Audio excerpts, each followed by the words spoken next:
Good morning. The topic is international taxation, residence principle versus source principle. Over the years, the countries have struggled to allocate or to rather to determine the taxing rights of various jurisdictions.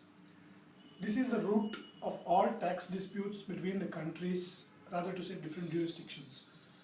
There are a few questions that need to be answered before dwelling deep into the taxing of different jurisdictions.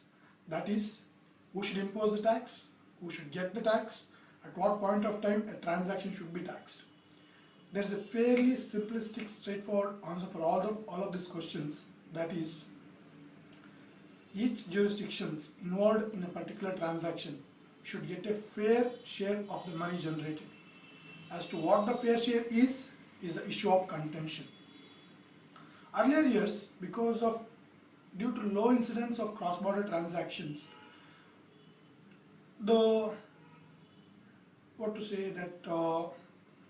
of low incidence of cross-border transactions, each country had their own unilateral rules to tax or to get that fair share of the amount of tax. So, as the cross-border transactions exponentially increased over the years, unilateral rules proved largely ineffective because of the concept that double taxation came into picture. That is, even each country will have its own unilateral rules and each country will end up levying the tax. That implies double taxation. The growing pressure in the international cooperation led to the creation of conceptual framework of allocation of taxing rights in a global scenario. In general, over the years, as the countries were of the various practices followed by the different countries, we can see that each country exerts its tax authority over a person or a property. That is to say, they will exert its authority on person or property as such when it is sufficiently connected to the jurisdiction.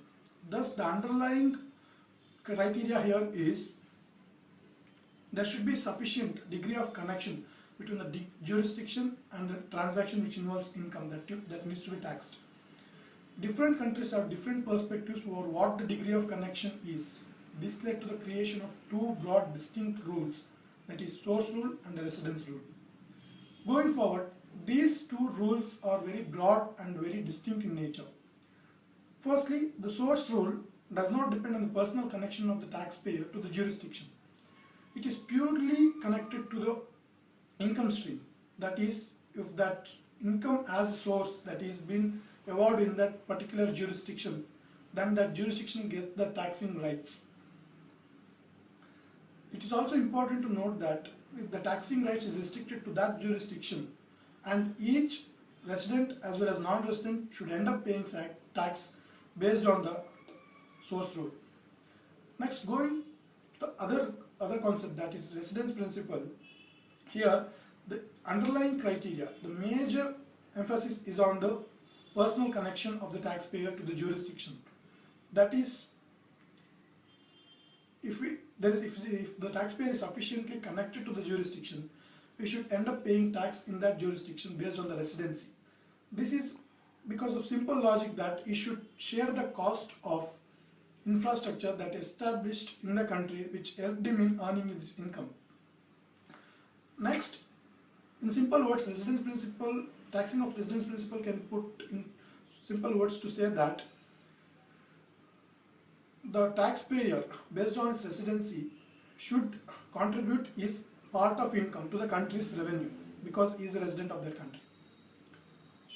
Going further, that these two concepts are not mutually exclusive and they both are harmoniously used in different tax systems. One tax system has to define when the residence is taxed and when the source rule is applied based on jurisdictions. Theoretically, one can imagine a world with pure residence-based taxation or a pure source-based taxation. Economists usually tend to view that residence-based taxation is favorable to the country because of the two reasons. One is economic efficiency will be increased because the idea of investing in a country should be unbiased because of the rate of tax applicable in that country. And the other is income of source is hard to pin down. That is, often source of income will not be from one single source. There are many sources for one income. But this concept of pure residence taxation is highly unrealistic because of the three main reasons. First and foremost is, usually countries are very unlikely to give up their taxing rights to other country based on the residency, just because the taxpayer in his country, taxpayer who is residing in it, that is carrying on business in his country and resident in other country. And second one is, it affects the interest of poorly developing countries or underdeveloped countries, where a large amount of investors will be foreign countries. Third and most important is, the taxpayers will look to evade the tax just by channelizing their investment to tax haven countries, which is happening right now, like Switzerland and Netherlands, some of the countries to name. And going for this, the source rule is vastly accepted and exercised in majority of countries because of the fact that foreign traders, rather to say, they will carrying on the business in that jurisdiction, in their country. That income, that revenue contributes large amount in their own country because of the fact that the services rendered by foreign companies are major contributing to the country's revenue. US, to go with US, they will tax their residents on a global scenario. That is, their global income will be taxed on the basis of residence, and for non-residents they will apply the source rule. Even that is the same in the case of India as well. This worldwide taxation on the basis of residence rule and the source rule gives or paves the way for double taxation. The sole purpose of avoidance of double taxation comes into picture by establishing two main, that is, to avoid the sole purpose of avoidance of double taxation is to make sure that there is no tax that is exercised by two different countries. It has two main options. The main purpose of the avoidance of double taxation can be exercised by two purposes. That is, the resident country giving up its taxing right to the source country.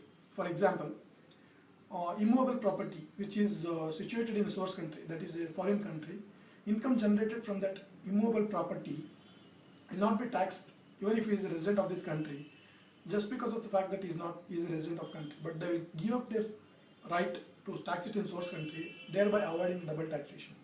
One more is, one country can give the benefit of tax credit which is paid in another country. This concept is highly uplifted by the concept of permanent establishment as well, that is found in tax treaties, commonly known as double taxation avoidance agreements, whereby if there is a permanent establishment in one source country, the residence country give up its taxing right to the source country of taxing of the income that is attributable to permanent establishment in that country. One has to carefully analyze this source rule because tax planning can be made by this. That is, one can invest in a country where there is low tax rate applicable there and avoid paying high tax rate in that residency. This is not called as tax evasion, it is called as tax planning because of the source rule. Going further, if one has to talk about resident taxation, everyone will be taxing of non-residents will gain importance in the international taxation. For taxing of non-residents, we have two basic connotations. That is, one is applying source rule and the other is territorial tax rule. Both India and US tax their non-residents based on the source rule. US Internal Revenue Code defines, rather to say, taxes its non-residents by virtue of all its income that is effectively connected to the trade or business that is carried on in the business. The words effectively connected have significant influence in this context. That is, effectively connected in the US Revenue Code means that all income that has source in US, all income anyway doesn't include passive income. Passive income, for the context, it is the income that is earned without any much effort, like renting activity. All income which has US source is deemed as effectively connected to the US and that will be charged from the non-residents for the tax purpose.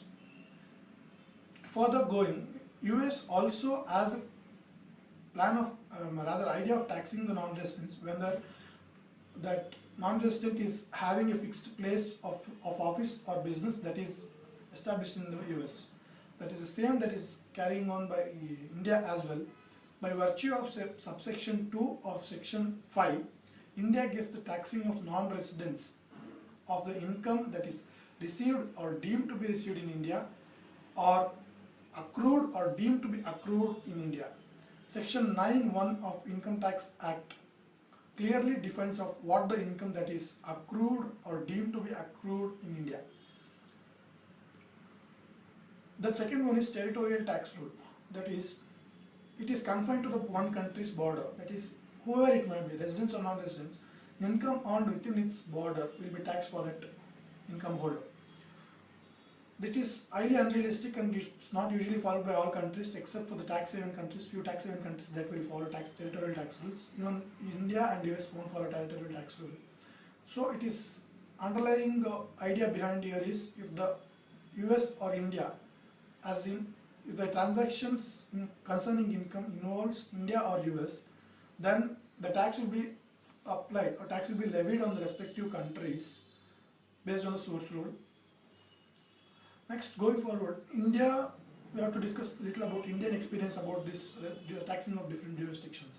As far as the taxing of residents is concerned, subsection 1 of section 5 clearly defines of the taxing of global income of the residents in India. This is very unambiguous and it's very clear about the idea that it has to be taxed only for the residents. Whereas coming to the source rule, it is the same as applied by US, and the broad wordings and principles that is used in the source rule has led for different judicial interpretations. One has to note the two case laws that is important in this regard. One is Ishikawa-Wajima Harima decision given by the Supreme Court, whereby the Supreme Court held that if the transaction has to be taxed under section 9(1), that is deemed to be received in India, there has to be a territorial nexus with India. That is, which is implying that India is following nothing but territorial tax rule, as you may be observed. And next, the second one, Bombay, following this case, the Bombay High Court in the Clifford Chance case gave the ruling, whereby the British law firm, that is Clifford Chance, escaped taxation in India just because of the fact that they didn't render the service in India.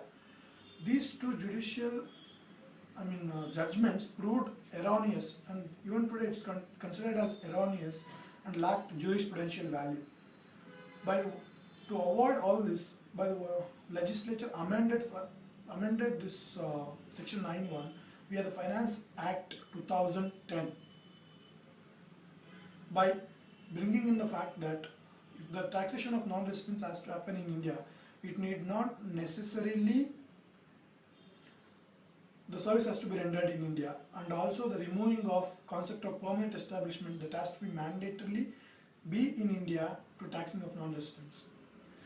As far as the current situation is concerned, the tax law is very consonance or in accordance with the international tax standards, whereby the source rule is applied vociferously or blatantly, and income of non-residents in India is taxed if the services are utilized in India. This is the only criteria at present in India for taxing of non-residents. It is also quite interesting to note that India has trudged along a path of US of taxing of non-residents based on the fact that there is a nexus between the taxpayer or the underlying transactions with its country, that is US. India has emulated the same principle when we see the Vodafone case. As you all know, Vodafone case involved two different foreign countries transferring shares in a foreign country. But India held it taxable because of one simple principle, that because of the deep analysis they found out that the intricate intention in that transaction was not about to transfer the shares but transfer the interest underlying in India, whereby the Indian authorities have contended that they should receive 12,000 crores along with penalty and interest This is where India has followed US, saying that the nexus is important and not the tax principles as such. To conclude, the tax authorities or the tax principle is shifted all the way from simply a technicality of rules where the people could get around to an equitable situation where a source involving India will be taxed in India. India is headed down towards bringing a principle of equity in taxation. To conclude this residence and principle and source principle of international taxation in one line, or else to view it in Indian point of view, we can say it as the prima facie criteria that is evolving right now is if there is a transaction concerning income involving India, then India can exercise its jurisdiction and accordingly can levy the tax. That is all about residence and source principle. Thank you.